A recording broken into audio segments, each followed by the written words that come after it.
Պատմությունը եղել է այն, որ ռազմական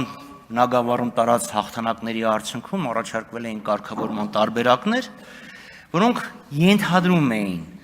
Արցախի հանրապետության կամ անկախությունը հանրաքվեի միջոցով, կամ էլ Հայաստանի հետ միավորումը Քիվեսյան փաստաթղթով, որը չգիտես ինչի ձեր իշխանության մոտ չկար, եւ փոխարենը տպել եք մի հատ թղթի կտոր, պամֆլետիկ, եւ խախտելով բանականության բոլոր օրենքները, եթե չկար, ինչ գիտեք, որն էր բովանդակությունը, եթե կար, ուրեմն այդ բովանդակությունը տպեիք։ Եվ իդեպ Տիկին Կարապետյան, հիշեցնեմ, որ դուք ասում եք, մենք վավերացնում ենք Հռոմի ստատուտը, որ Ալիևին քրեական պատասխանատվության ենթադրենք։ Հենց ներողություն, պատասխանատվության ենթարկեցնենք։ Հենց այդ հարցին ընթացք տակ, այդ ժամանակ կպատասխանեմ ձեր մյուս հարցերին։ Իսկ հիմա անցնեմ ավելի լուրջ թեմաներին։ Աշխարհը փոխվել է, վերադարձել է նրան, ինչպես 1000 տարի հետ անկել։ Գործում է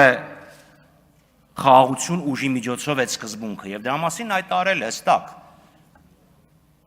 Միացյալ Նահանգները իրենց հարցերը ըստ տարածաշրջանում փորձում են լուծեն ուժի միջոցով, դրա մասին հստակ հայտարարելով, որ միջազգային իրավունք չկա, միջազգային իրավունքը բարոյականության կամ միջազգային հարաբերություններում իմ պատկերացումներն են։ Իսրայելը վերջերս հայտարարեց, ասեց անկախ նրանից, թե ինչպիսին կլինի հանգուցալուծումը, մենք միևնույն է, որևէ դեպքում չենք թույլատրի, որպեսզի Իրանը ունենա միջուկային զենք, հայտարարեց, որ Գազայում մենք չենք համաձայնվի առաջարկած մոտեցումներին, ռուս-ուկրաինական պատերազմը, էլի որևէ նենց հստակ միջազգային օրենքներ չկան, գործում է ուժի իրավունքը, ուժեղի իրավունքը, եւ այս պայմաններում հայտարարել, որ բանակը մեր անվտանգային համակարգի ամենակարևոր գործոնը չէ, հարց է առաջացնում, այդ ինչից որոշեցիք, թե ով պարտադրեց, որ դուք այդ հայտարարությունը անեք։ Վերջը չմոռանանք Նիկոլ Փաշինյանի կիրթ եւ կառուցողական գործընկեր Ալիևի հայտարարությունները, որ Հայաստանի միլիտարիզացիան մենք չենք հանդուրժի անկախ նրանից դա սահմանին գտնվող զորամաս է, թե թիկունքային զորամաս է։ Սա է, այլապես չես կարող բացատրել, այդ ինչ հայտարարություն է, ինչ օգուտ տվեց այդ հայտարարությունը, ինչ էր ուզում ասել Նիկոլ Փաշինյանը, ում էր գնում այդ ուղերձը։ Ասում եք, մեր իշխանության ժամանակ, ձեր իշխանության ժամանակ, ահա այսքան գումար է հատկացվել սպառազինությունների ձեռքբերմանը։ Պատկերացրեք մարդ, չէ, ընտանիքը ամուսնացել են, ամեն տարի ինչ-որ մի բան առնում են, չգիտեմ, երեխան մեծանում է, համակարգիչ են առնում, կամ բազմոցը մաշվում է, նոր բազմոց են առնում, որոշակի գումար ես ներդնում քո տան բարեկեցության համար։ Նմանապես եւ բանակը, չէ, որոշակի գումար ես միշտ ավելացնում բանակի մարտունակությունը պահելու համար, շարքից դուրս եկած զենքը փոխարինելու համար, բայց եթե հանկարծ տունը մի առասցե Աստված հրդեհ է ընկնում, դու չես կարող մի օր մի հատ բազմոց առնես կամ մի տարի, մի օր մի քիչ ավելի հարթ հեռուստացույց առնես, պետքա ոչ թե ծախսես այնքան, ինչքան նախորդ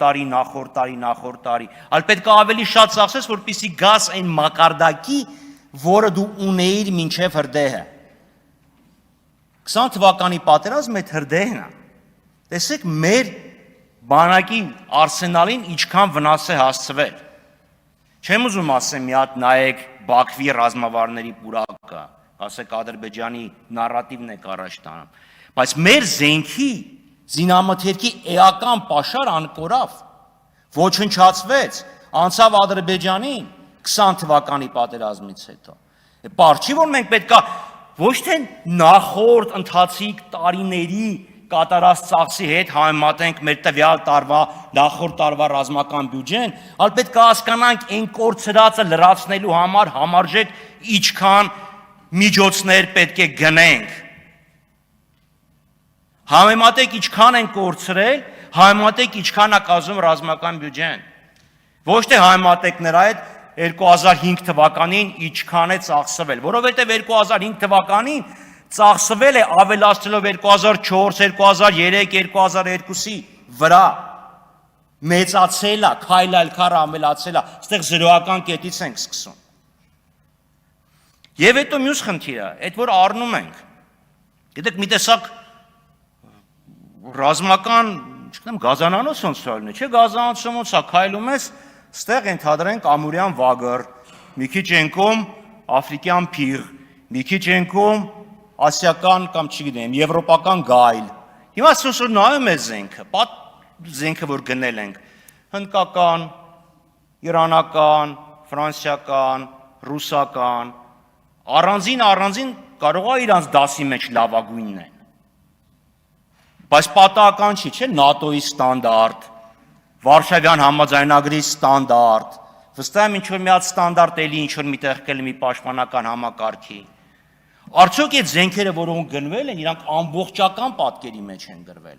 Արդյոք այդ զենքերը հնարավորություն են տալիս զենքերի բազմազանությունը, մատակարարման հարցերը լուծել, փոխարինելիության հարցը լուծել, համատեղելիության հարցը լուծել։ Իչապես պատահական չի, չէ, որ թուրքերը երբ S-400-ը գնեցին, ՆԱՏՕ-ի արձագանքն ինչ էր, ոչ թե որ ինչ-որ մի քանի հատ համակարգ են գրել, այլ որ նաև համատեղելիության խնդիրն է լուծվում եւ ամբողջ ՆԱՏՕ-ի պաշտպանության հարցն է դառնում հարվածի տակ դնում։ Ուսուցման խնդիրն է գալիս, թե չէ ստեղ, ելեմ ասում, ինքը համատեղելիության մեջ է այդ ամեն ինչը գեղեցիկ։ Սուշին համեղ է, խաշն էլ է համեղ, բայց որ սուշին լցնում ես խաշի մեջ, բարի ախորժակ, ուզեի տեսնել, թե ով դա կուտի։ Մյուս խնդիրը, այդ Su-30-ների հարցը։ Ինչ եմ նախորդ ասում, այս համատեղելիության խնդիրը կա, արդյոք ռազմական դոկտրինի հաշվի առել եք, որը բերել եք, թե չէ։ Որտեւ այդ փորձը ունենք մենք։ Զենք եք գրել, միլիոններ եք ծախսել, մի օր չի թռել։ Ասում են, այնքան լավն է այդ զենքը, այնքան ժամանակակից է, այնքան սիրուն է, նենց սիրուն է այդ զենք, այդ ինքնաթիռի մեջ նստած սելֆի ստացվում։ Գիտեք, մի հատ հին բարի անեկդոտ եմ հիշում, որ մեկը իր երեխուն տանում է հատուկ կարիքներ ունեցող երեխաների դպրոց, եւ սա էլ հետո գալի պատմում է։ Կամ լավ, երեխուն չէ։ Մեկը տանում է ինչ-որ ժանություն հարցնում են, էլի ասում են լավն է, հա ասում է, չէ, երեխու մասին չէ, դրա համար եմ ասում։ Օրինակա կապ չունի, հետ եմ բերում։ Որ ասում է, հա, լավն է, այս ամեն ինչը։ Բայց պետքա ջուր լցնենք մեջ։ Հասկանում եք։ Անեկդոտ է, դրա համար եմ ես չեմ ուզում, որ վիրավորական թվի։ Լավ, ասում է, հա, մենք այնտեղ ջրագնդակ ենք պարապում, թռիչք բանա, ջրացած, եթե լավ պայենք ջուր է կլցնեն։ Այդ առնելու սպառչուր պետք է միասին առնես։ Հələ պատկերացեք մեկը իր երեխու համար PlayStation առնի, առանց այդ դիսկերի։ Ակնհայտ է, չէ՞ որ դու բացասական ազդեցության կանգնես։ Բայց ոնց կարելի է գնել մի բան առանց իր հրթիռների։ Բա ինչի համար էիք գնել։ Ընդ որում, եթե դուք սա գնաց լինեիք 20 թվականի օգոստոսի 10-ին, կռիվս կսասիներ սեպտեմբերի 28-ին, կասեի, հա չեն ասցրել, բայց տարի ու կես անցել, չէ։ Բա տարի ու կեսվա ընթացքում բերել եք, բա ինչի չէիք բերել։ Բա պայմանագրի մեջ ինչի չէիք նշել, որ լավ, մի ամիս հետո է գալի այդ հրթիռները։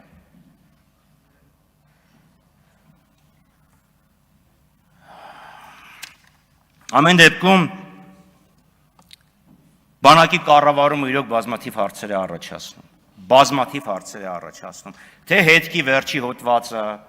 որ զենքը կա, զինամթերքը չկա, ինչի զինամթերքը որ կա, զենքը չկա, թե խաղաղ պայմաններում կորուստների հարցը։ Դա նշանակում է, որ պետք է առերեսվեք ճշմարտության հետ եւ լուրջ վերաբերվեք բանակին եւ մեր անվտանգությանը։ Գեղեցիկ հեքիաթներ հորինելով, թե մենք հեսա խաղաղություն, փախլավա կամ հալվա իչքան էլ ասեք, Բերանը դրանից չի քաղցրանում։ Խաղաղությունը պարտադրվում է։ Բարի կամքով երկու երկիր իրար հետ խաղաղություն չեն կնքում։ Կամ մի կողմն է պարտադրում, կամ էլ ուժերի հավասարակշռություն է տեղի ունենում եւ որևէ մեկը չի ցանկանում այդ խաղաղությունը խախտել։ Իսկ ինչ շաբերում է խաղաղության պայմաններին, քանի որ Տիկին Կարապետյանով սկսեցի, իր խոսքերով էլ ավարտեմ։ Հիշում եք դուք, որ հմեկով բանավեճի ժամանակ ասացիք, այդ 200 ԵՄ դիտորդները խաղաղություն հաստատեցին։ Մի հատ խնդրեմ կողմնորոշվեք, այդ 200 հոգին են խաղաղություն հաստատել, թե թրիփը։